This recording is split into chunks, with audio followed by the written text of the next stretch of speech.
Pagi itu, Anissa sedang duduk di bangku taman kota sambil menunggu temannya datang. Di tangannya ada kantong belanja berisi beberapa camilan, air mineral, dan satu kotak bekal makan siang yang baru saja ia beli dari kafe langganannya. Sambil menatap layar ponsel, ia mengangkat telepon dari kantornya. Percakapan itu agak lama, membicarakan pekerjaan yang cukup rumit, hingga ia tak sadar ada seorang anak laki-laki lusuh berdiri beberapa langkah di belakangnya. Anak itu memegang roti isi yang terlihat masih baru, dibungkus plastik rapi. Anissa sempat bertanya-tanya dalam hati, kok bisa dia punya roti yang lumayan mahal begitu? Bukannya dia anak jalanan yang sering kulihat di sekitar sini? Begitu telepon selesai, Anissa meraih kantong belanjanya, tapi wajahnya langsung berubah kaget. Kotak bekal makan siangnya tidak ada. Begitu juga dengan sebotol jus segar yang tadi ia beli. Pandangan Anissa berkeliling cepat. Anak laki-laki itu sudah berjalan cepat menjauh, menggenggam erat roti di tangannya. "Hei, tunggu!" seru Anissa. Tapi anak itu malah menoleh sebentar, lalu berlari. Tanpa berpikir panjang, Anissa bangkit dan mengejar.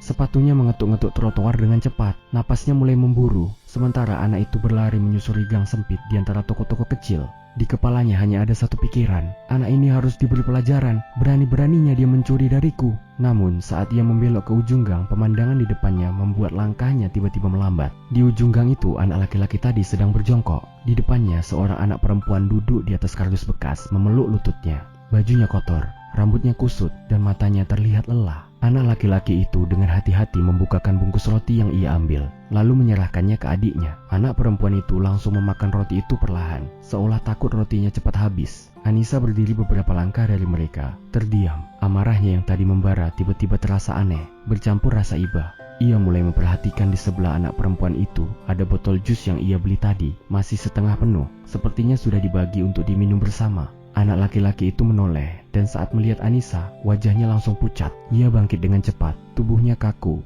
lalu berkata pelan, "Maaf kak, jangan laporin saya ke polisi, tolong." Nafas Anissa masih belum stabil, tapi ia sudah tidak lagi ingin berteriak. Matanya berpindah dari anak laki-laki itu ke adiknya yang masih mengunyah perlahan, seolah roti itu adalah makanan terenak yang pernah ia makan. Dalam hati, Anissa mulai bertanya-tanya, apa yang sebenarnya mereka alami sampai harus mencuri makanan. Anissa menarik napas panjang, mencoba meredakan debar di dadanya. Ia melangkah pelan mendekat, membuat anak laki-laki itu mundur setengah langkah melindungi adiknya. "Maaf kak, saya cuma nggak mau adik saya lapar," ucapnya lagi. Suaranya nyaris bergetar. Anissa menatap mereka berdua. Pakaian tipis yang mereka kenakan sudah robek di beberapa bagian, dan kaki si adik tampak kotor tanpa alas. Bukan hanya lapar, mereka juga jelas tidak punya tempat yang layak untuk berlindung. Hatinya terasa seperti diremas. Tadi ia ingin memarahi anak itu habis-habisan, tapi sekarang rasa marah itu kalah oleh rasa iba. Anissa jongkok lalu berkata pelan, "Kalian sudah makan hari ini?" Anak laki-laki itu menunduk, ragu menjawab, "Tadi pagi cuma sisa nasi semalam." Tanpa banyak bicara, Anissa berdiri lagi dan melangkah pergi. Anak itu langsung memeluk adiknya erat, takut Anissa akan kembali dengan polisi atau orang dewasa lain untuk mengusir mereka. Beberapa menit berlalu. Langkah kaki terdengar mendekat lagi. Anissa kembali, kali ini membawa kantong belanja baru. Anissa meletakkan kantong itu di depan mereka. "Ayo makan lagi, dan minum ini biar nggak haus," katanya lembut. Anak perempuan itu menatap kakaknya, seolah meminta izin. Saat sang kakak mengangguk, ia segera mengambil sepotong roti dari kantong itu. Wajahnya berbinar, seperti anak kecil yang baru dapat hadiah besar. Tapi Anissa belum selesai. Dari tasnya, ia mengeluarkan sepasang sepatu kecil berwarna merah muda, yang baru saja ia beli untuk keponakannya. Untung ukurannya pas untuk si adik. Perlahan ia memakaikan sepatu itu di kaki kecil yang sebelumnya kotor dan penuh debu. Lalu ia mengeluarkan satu set pakaian anak, masih terlihat rapi. "Ini untuk kamu ganti nanti ya," ucap Anissa sambil tersenyum. Anak laki-laki itu tertegun, matanya berkaca-kaca. Ia seperti tak percaya bahwa perempuan yang tadi mengejarnya kini justru membantu mereka. Kenapa kakak nggak marah?" tanyanya lirih.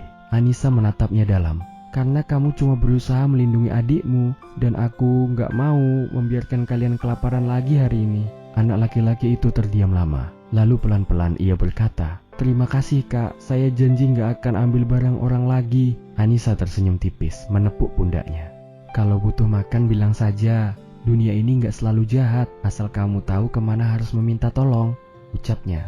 Anak perempuan itu memeluk kaki Anissa, seolah tak ingin melepas.